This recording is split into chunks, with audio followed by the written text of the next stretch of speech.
はい、どうも岸田模型です。今回はタミヤ48分の1一丸式戦車を製作していきます。でこれなんですが、2020年の3月ですねに行いました1人16時間耐久ということで、1人で16時間でどこまで作れるかなっていうのでやったものなんですが、ご覧の通りこの状態、塗装の途中ですねで終わっておりますので、これをですねこの正月のうちに完成させてしまおうと思って着手いたしました。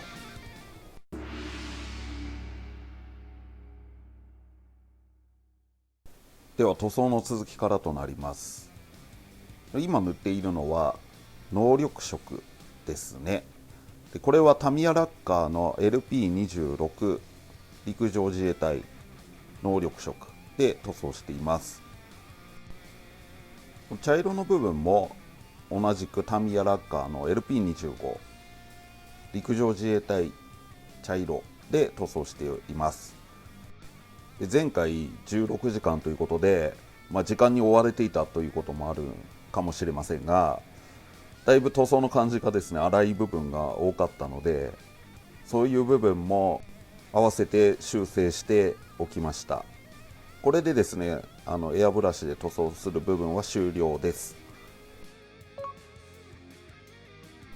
それではこの水性ビッグカラーのタイヤブラックを使ってマットフラップですとかね、そういうところを筆で塗装していきます。あとは天輪のゴム部分、見えるところだけですけども、あとはこの牽引ワイヤーとか、あと機関銃とかもこの色で、同時に塗装しておきます。この重火の空薬莢受けもビッグカラーのカーキで塗装しまして、機関銃を砲塔側に取り付けます。砲塔とか車体の各所にあるペリスコープはエナメルのブラック、これで塗装しておきました。これで基本塗装は完了となりました。でこの後デカールを貼りますんで、一応ツヤありのクリアで軽くコートしておきます。ツヤありのクリアで軽くコートした後にデカールを貼り付けていきます。ツヤ消しの面ですとどうしてもデカールが密着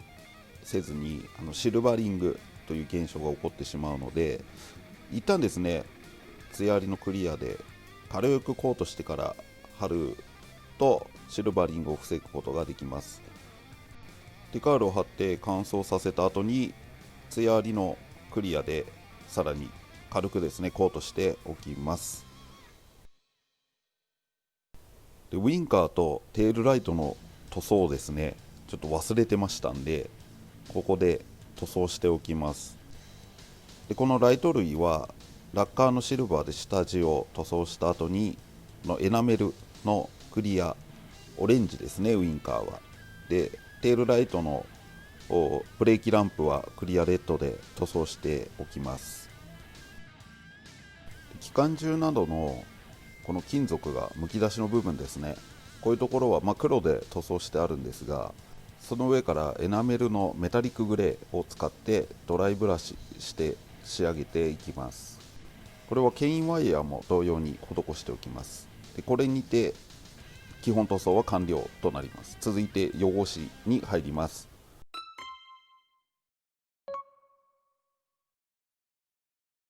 で汚しの一発目はこのエナメルのバフを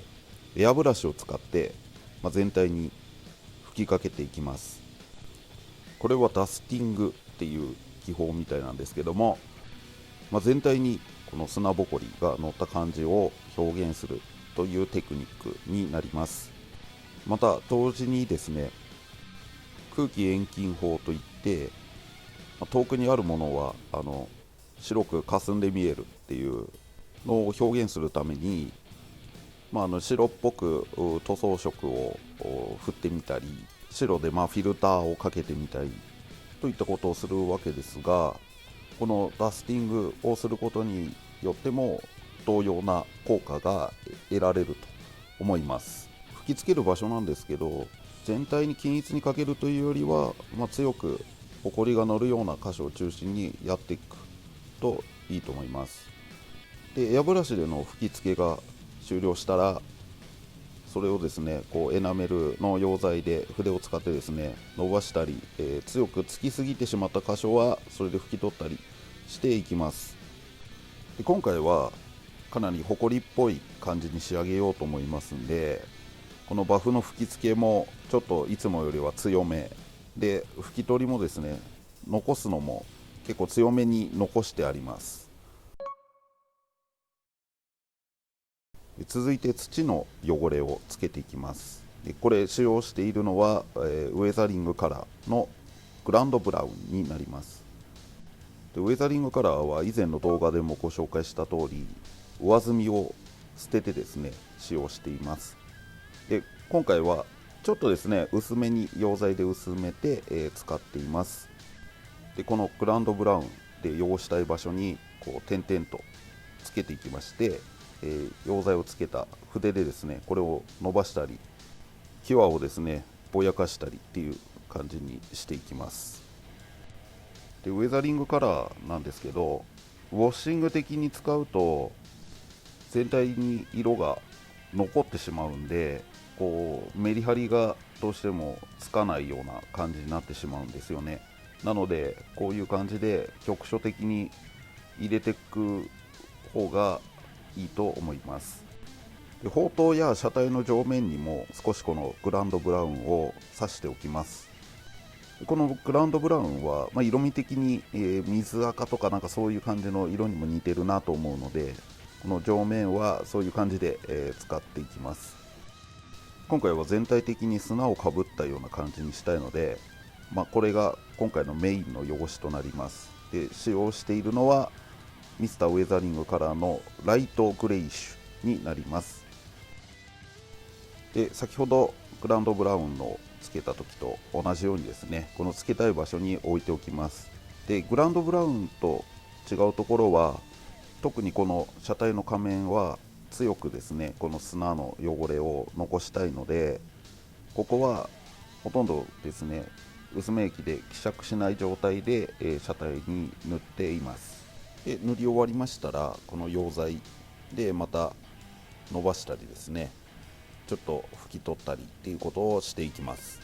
で先ほども言った通りウェザリングカラーは結構色が残ってしまうんで、あんまり一気にやってしまうとつけすぎてしまった場合後戻りするのが大変なんですよね。なんで少しずつですねやってった方がいいと思います。物足りなかったらまた少しずつ足していくという感じでやった方が全体的なこのウェザリングのバランスとかも整えやすいと思います。この砂汚れなんですけども、今やってるこの車体の下部はもちろんですけども、車体の上面ですとか砲塔の上面にも入れていきます。車体の上とか砲塔の上面も当然砂とかかぶるケースもあるのかもしれませんし、あと乗員が乗り降りする時とかそういう時とかでもこういう土とか砂とかで汚れるんだろうなと、そういうのを想定しながら、乗せていきます。でこの砂の汚れと全体の汚しがですねほぼつきましたんで、この時点で墨入れピンウォッシュを行います。でこれにもウェザリングカラーを使います。マルチブラックとグランドブラウンですね、グランドブラウンをちょっとだけ混ぜたものを使います。ウェザリングカラーの上澄みは全部捨ててから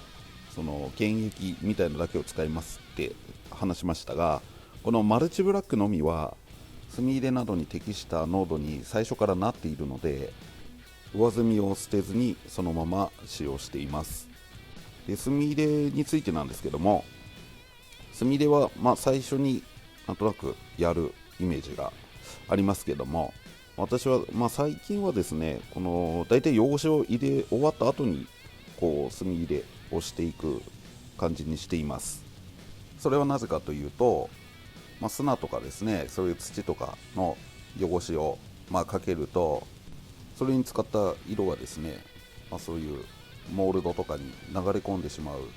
ケースもあるわけです。そうしてしまうと先に墨入れしてあった場合、その墨入れの効果はなくなるということですよね。で結果全体的にぼやっとした仕上がりになってしまうので、後に、墨入れをするようにしています。でさらに土とか砂のつけた上から墨入れピンウォッシュをすることによって、その土とか砂の色ですねにさらにですね色の変化を与えることもできる。今回の場合は特にこのライトグレイッシュを使って、この砂っぽい感じに仕上げたわけですけども、のライトグレイッシュのほぼその色でしかないので、その上から墨入れを施すことによってそのライトグレイッシュにもさらに色味を与えてちょっと変化をですねつけれるという効果もあると思います。はい、これで墨入れは終了ということで、墨が入ったことによってだいぶ締まった感じになったと思います。で続いてドライブラシをしていきます。これはエナメルのバフを使ってやっています。でドライブラシは全体的にやるわけではなく、車体上面とか砲塔の上ですねとかを中心に、あとはモールドがこう密集しているところ箇所とかを中心にやっていきます。かなり軽いドライブラシなんですけども、これもやることによって墨入れと同じくですねこうエッジ部分が強調されますんで、さらに締まった感じに仕上がると思います。さあ最後の汚しです。で実写の写真を見るとやはりですね排気口のところに結構すすがついている写真があったので、この排気口の部分ですね、ここにこのタミヤのウェザリングマスターのすすを使って、すすをつけておきました。はい、これでウェザリングも完了でございます。